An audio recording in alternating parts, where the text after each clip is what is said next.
మనం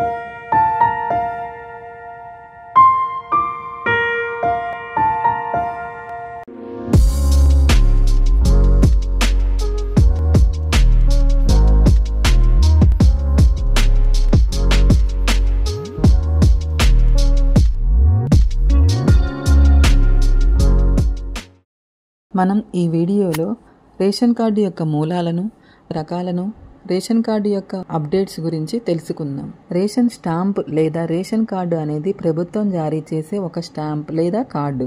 ఈ కార్డు పొందిన ప్రతి హక్కుదారునికి యుద్ధ కాలంలో లేదా ఇతర అత్యవసర పరిస్థితుల్లో కొరత ఏర్పడిన ఆహారాన్ని లేదా ఇతర వస్తువులను పొందేందుకు పరిమిత మేర అనుమతిస్తుంది. రెండో ప్రపంచ యుద్ధ కాలంలో ఇరువైపులా ఏర్పడిన విరోధాల కారణంగా వస్తువుల యొక్క సాధారణ సరఫరాకు ఏర్పడిన ఆటంకాన్ని నిరోధించేందుకు రేషన్ కార్డులను విస్తృతంగా ఉపయోగించారు.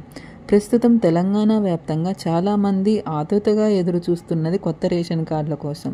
దాదాపు 10 సంవత్సరాల నుంచి ఈ కార్డుల కోసం వెయిట్ చేస్తున్నారు. ఎలాంటి సంక్షేమాల పథకాలు లబ్ధి పొందాలన్నా ఈ కార్డు తప్పనిసరిగా ఉండాల్సిందే. ఈ క్రమంలోనే తెలంగాణ ప్రభుత్వం కొత్త రేషన్ల కార్డు కోసం దరఖాస్తు చేసుకోమని చెబుతుంది. మీ సేవా కేంద్రాల వద్ద భారీ సంఖ్యలో ప్రజలు వీటికి అప్లై చేసుకుంటున్నారు. కేవలం కొత్త రేషన్ కార్డులు మాత్రమే కాకుండా పాత కార్డులలో పేర్లు యాడ్ చేసుకునేందుకు అవకాశం కూడా కల్పించింది. అయితే కొత్త రేషన్ కార్డుల కోసం అందరూ దరఖాస్తు చేసుకుంటున్నారు.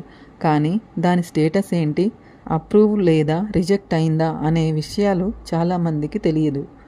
దీంతో ఆ వివరాలు తెలుసుకునేందుకు మీ సేవా కేంద్రాల చుట్టూ తిరుగుతున్నారు. అలాంటి వారు ఇకపై జస్ట్ ఒక క్లిక్తో కేవలం ఇంట్లో నుంచే మీ రేషన్ కార్డు అప్లికేషన్ స్టేటస్ని తెలుసుకోవచ్చు. అంతేకాకుండా కొత్త పేర్లు యాడ్ అయ్యాయో లేదా కూడా తెలుసుకోవచ్చు. అందుకోసం రేషన్ కార్డుల కోసం మార్గదర్శకాలు విడుదల చేసింది. కొత్త రేషన్ కార్డులు కావాల్సిన వారు గతంలో మండల కేంద్రాల్లో రెవెన్యూ కార్యాలయానికి వెళ్ళేవారు. ఇప్పుడు కూడా చాలామంది ఇదే పద్ధతి ఫాలో అవుతున్నారు.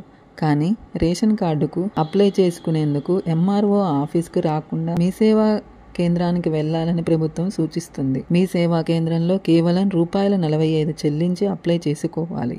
మీ సేవలో అప్లై చేసుకున్న తర్వాత సంబంధిత అధికారుల సిబ్బంది మీ చిరునామాకు వచ్చి పూర్తి వివరాలు సేకరిస్తారు.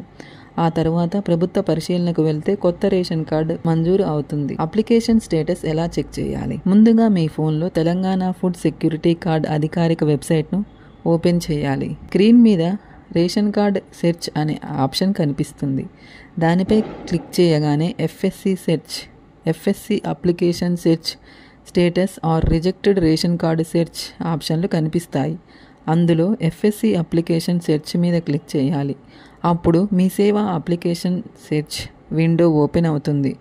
అందులో ముందుగా జిల్లా సెలెక్ట్ చేసుకొని మీ సేవ బాక్స్పై క్లిక్ చేయాలి. ఆ అప్లికేషన్ నెంబర్ బాక్స్లో దరఖాస్తు సమయంలో ఇచ్చిన మీ సేవా రసీదులోని అప్లికేషన్ నెంబర్ ఎంటర్ చేసి సెర్చ్ బటన్ క్లిక్ చేయాలి. మీ అప్లికేషన్కు సంబంధించిన స్టేటస్ వివరాలు కింద కనిపిస్తాయి. అప్రూవ్డ్ అని ఉంటే మీకు రేషన్ కార్డు తప్పనిసరిగా వచ్చినట్లే. ఒకవేళ పెండింగ్ అని ఉంటే మరి కొంచెం సమయం పడుతుంది అని అర్థం చేసుకోవాలి. ఒకవేళ ఎవరైనా రేషన్ కార్డు రిజెక్ట్ అయితే దాని స్టేటస్ తెలుసుకునేందుకు status of rejected ration card మీద క్లిక్ చేసి రేషన్ కార్డు నెంబర్ ఎంటర్ చేసి సెర్చ్ బటన్ మీద క్లిక్ చేస్తే చాలు. అందుకు సంబంధించిన వివరాలు కనిపిస్తాయి. రేషన్ కార్డులో పేరు యాడ్ అయ్యాయో తెలుసుకునేందుకు ముందుగా తెలంగాణ ఫుడ్ సెక్యూరిటీ కార్డ్ అధికారిక వెబ్సైట్ను ఓపెన్ చేయాలి. స్క్రీన్ మీద రేషన్ కార్డ్ సెర్చ్ అనే ఆప్షన్ కనిపిస్తుంది. దానిపై క్లిక్ చేయగానే FSC search, FSC application search, status are rejected ration card search ఆప్షన్లు కనిపిస్తాయి. అందులో ఎఫ్ఎస్సి సెర్చ్ మీద క్లిక్ చేయాలి. ఆ పేజీలో ఎఫ్ఎస్సి రిఫరెన్స్ నెంబర్ లేదా రేషన్ కార్డు లేదా పాత రేషన్ కార్డు నెంబర్ ఎంటర్ చేసి సెర్చ్ క్లిక్ చేయాలి. అప్పుడు స్క్రీన్ మీద మీ రేషన్ కార్డుకు సంబంధించిన వివరాలు కనిపిస్తాయి. వాటిని బట్టి అందులో పేర్లు యాడ్ అయ్యాయో లేదో తెలుసుకోవచ్చు. ఏ రేషన్ కార్డు మంచిది? అంత్యోదయ, ఆహార భద్రత, అన్నపూర్ణ, ఇందులో ఏది మీకు తెలుసు? మీ కార్డు ఏ రకమో మనం ఇప్పుడు తెలుసుకుందాం. ఒక్కో రేషన్ కార్డుకు ఒక్కో రకమైన అర్హతలు ఉన్నాయి. ఒక్కో తీరు, ఒక్కొక్క లబ్ధి. మీకు రేషన్ కార్డు ఉందా అని ఎవరైనా ప్రశ్నిస్తే లబ్ధిదారులంతా ఉంది అని సమాధానం చెప్తారు. కానీ మీది ఏ రకమైన రేషన్ కార్డు అని అడిగితే మాత్రం కార్డు ముఖం చూడకుండా చాలామంది చెప్పలేరు. ఇక ఎన్ని రకాల కార్డులు ఉన్నాయి, ఏ కార్డుకు ఎలాంటి ఉపయోగాలు ఉన్నాయని అడిగితే మ్యాక్సిమం జనాలు తెలియదనే ఆన్సర్ వస్తుంది. మరి మీకు తెలుసా ఏ కార్డుకు ఎవరు అర్హులు, రేషన్ కార్డు ద్వారా లబ్ధిదారులు ఎలాంటి బెనిఫిట్స్ పొందుతారని ఆ వివరాలు కూడా ఇక్కడ చూద్దాం. రేషన్ కార్డు అనేది రాష్ట్ర ప్రభుత్వాలు జారీ చేసే అధికారిక గుర్తింపు కార్డు.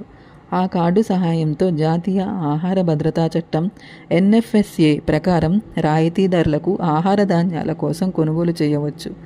అయితే NFSA అమల్లోకి రాకముందు రాష్ట్ర ప్రభుత్వాల గుర్తింపు ఆధారంగా అర్హత కలిగిన కుటుంబాలు టార్గెటెడ్ పబ్లిక్ డిస్ట్రిబ్యూషన్ సిస్టమ్ ద్వారా సబ్సిడీ ధరలకు ఆహార ధాన్యాలకు కొనుగోలు చేసేవి. 2013లో NFSA అమల్లోకి వచ్చాక దేశంలోని ఆయా రాష్ట్ర ప్రభుత్వాలు అర్హత కలిగిన కుటుంబాలకు 3 రకాల రేషన్ కార్డులను జారీ చేస్తున్నాయి. ఇందులో అంత్యోదయ, అన్న యోజన, ఆహార భద్రత, అన్నపూర్ణ యోజన కార్డులు ఉన్నాయి. కార్డు ప్రాతిపదికన లబ్ధిదారులు పొందే ప్రయోజనాలు మారుతూ ఉంటాయి. అంత్యోదయ, అన్న యోజన రేషన్ కార్డు. ఈ రేషన్ కార్డులను రాష్ట్ర ప్రభుత్వాలు అత్యంత వెనుకబడిన కుటుంబాలకు ఇస్తుంటాయి. ముఖ్యంగా దినసరి కూలీలు, నిరుద్యోగులు, వికలాంగులు, వితంతువులు, వృద్ధులు, 60 ఏళ్లు పైబడిన వారు, దీర్ఘకాలిక వ్యాధులతో బాధపడుతున్న వారికి, బలహీన వర్గాలకు అందిస్తాయి. ఈ కార్డు కలిగిన ప్రతి కుటుంబానికి నెలకు 35 కిలోల బియ్యం అందిస్తారు. Priority house hold ration card. Antyodaya, అన్న యోజన కార్డు పరిధిలోకి రాని కుటుంబాలు ఆహార భద్రతా కార్డు పరిధిలోకి వస్తాయి. దారిద్ర్య రేఖకు దిగువన BPL ఉన్న కుటుంబాలకు రాష్ట్ర ప్రభుత్వాలు వీటి మంజూరు చేస్తాయి.